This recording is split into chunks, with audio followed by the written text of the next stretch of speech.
ada villa yang berdiri tanpa regulasi, kemudian ada dugaan reklamasi, kemudian memang ada permainan wahana air yang memang tidak diduga memang tidak memiliki izin.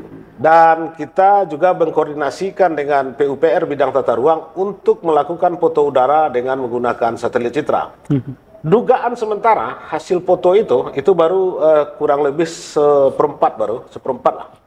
Itu sudah ditemukan dugaannya 2.200 meter persegi terjadi reklamasi. Belum seluruh Salingka Danau di Aceh itu, belum itu. Nah, kita sampaikan bahwa ini loh kewenangan dari BWSS itu di pasal 16. Itu jelas berbunyi itu. Nah, itu jelas berbunyi. Maka memang hari ini masyarakat di Solok bagian selatan menunggu gerak cepat dari BWSS. Sekali lagi kita sampaikan ini menyangkut 4.000 masyarakat yang bergantung kebutuhan airnya. Ya. Bang, kalau dibilang Montomi tadi ada sekitar 1 atau 2 tahun, ya kita pun juga pasti sering berkunjung ke sana juga begitu ya.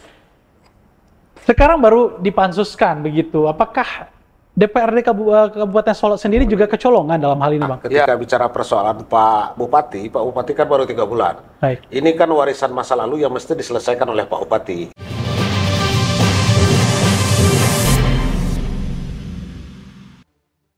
Solok sekarang ini menjadi kunjungan ya, tentu PAD meningkat begitu. Namun di sisi lain ini dilematis ya, Bung Tommy.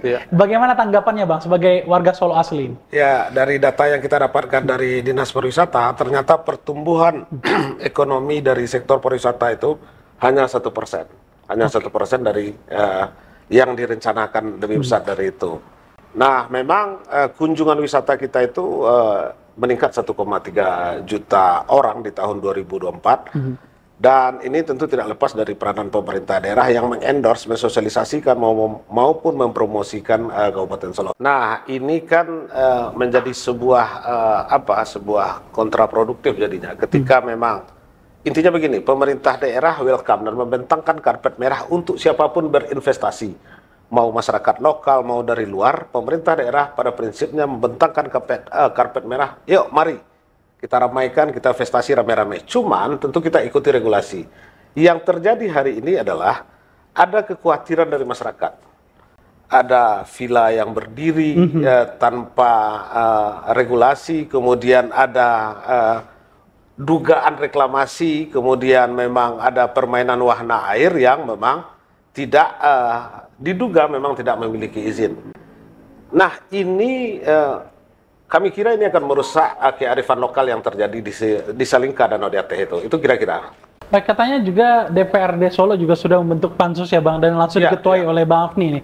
Bagaimana awal pembentukan pansus ini, Bang? Nah, kita kan biasanya rutin melakukan rapat dengar pendapat di komisi. Kemudian kita melakukan kunjungan lapangan. Dari hasil kunjungan lapangan itu, kita duga ada beberapa hal.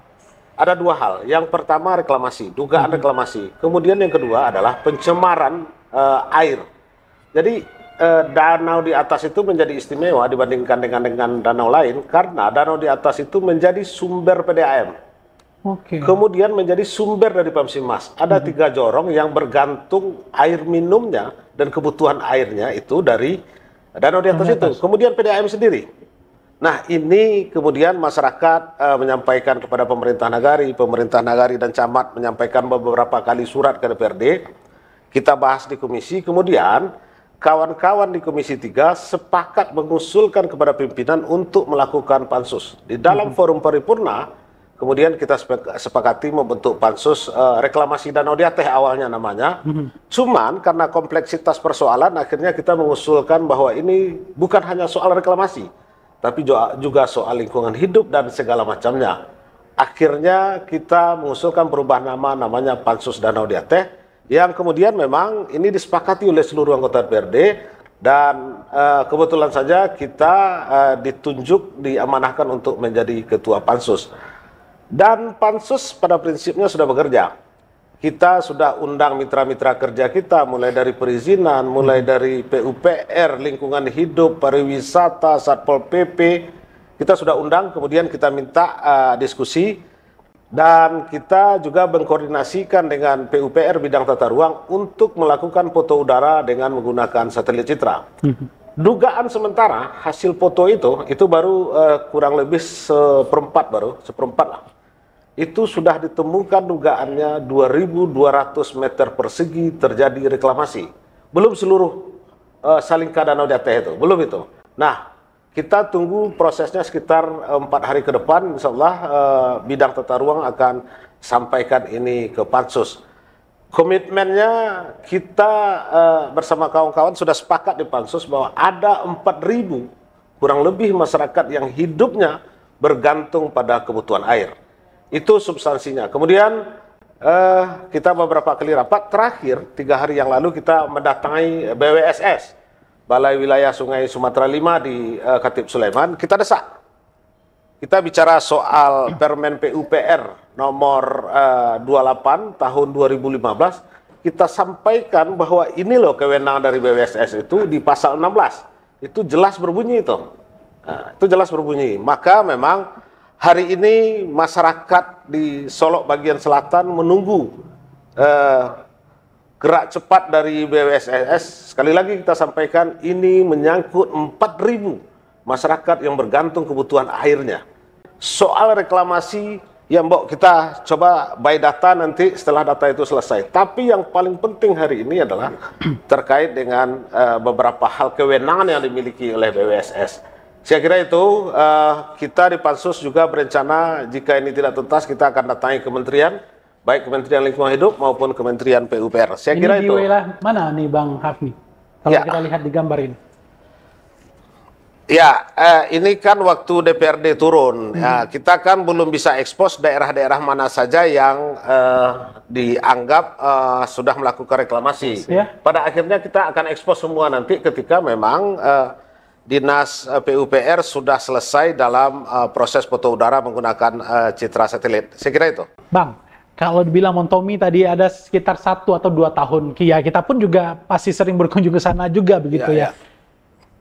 Sekarang baru dipansuskan begitu. Apakah DPRD Kabupaten Solok sendiri juga kecolongan dalam hal ini, Bang? Ya, yang bangunan itu, yang reklamasi ini kan baru 1 tahun ini. Ya. Nah, ketika bicara persoalan Pak Bupati kan baru 3 bulan. Baik. Ini kan warisan masa lalu yang mesti diselesaikan oleh Pak Bupati. Ini warisan masa lalu.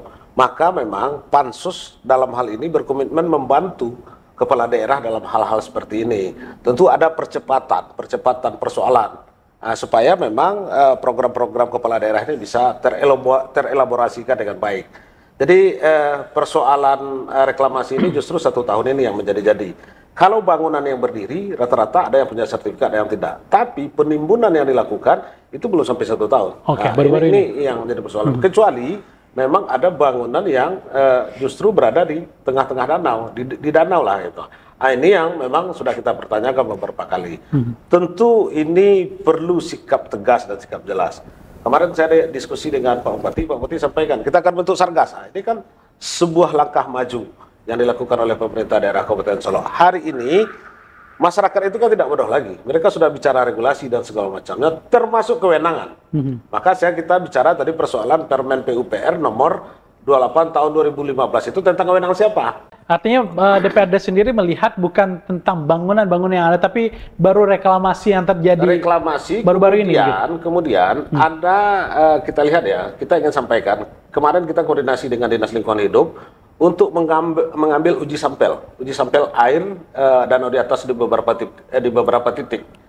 Apa yang kita dapatkan? Batas air baku E. coli itu hanya 1.000. Tapi ketika Labkesda Provinsi mengeluarkan, ternyata E. coli-nya sudah 16.000. Apa yang terjadi kemudian ketika E. coli sudah 16.000? Ada potensi wabah kolera di masyarakat Nagari Lan Panjang. Nah, ini bisa berujungnya kematian. Enggak, sudah 16.000 kadar air baku E. coli ini. Sudah jauh lampauannya. Jangankan untuk minum, untuk mandi saja nggak bisa lagi. Jadi saya berharap para pengusaha janganlah pelaku usaha ini janganlah saluran BAK, BAB, limbahnya dimasukkan ke danau lah. Kita sudah temukan beberapa bukti itu. Mari berdampingan hiduplah dengan nelayan, berdampingan hiduplah dengan danau itu sendiri, mesti berdampingan hidup. Nah, ini yang kita inginkan sebenarnya. Nah, terkait dengan reklamasi kan jelas itu. Kita tunggu dulu 3 hari 4 hari kita dapatkan data jelas dari bidang tata ruang kita akan publish nanti berapa ribu nanti yang terjadi reklamasi dugaannya.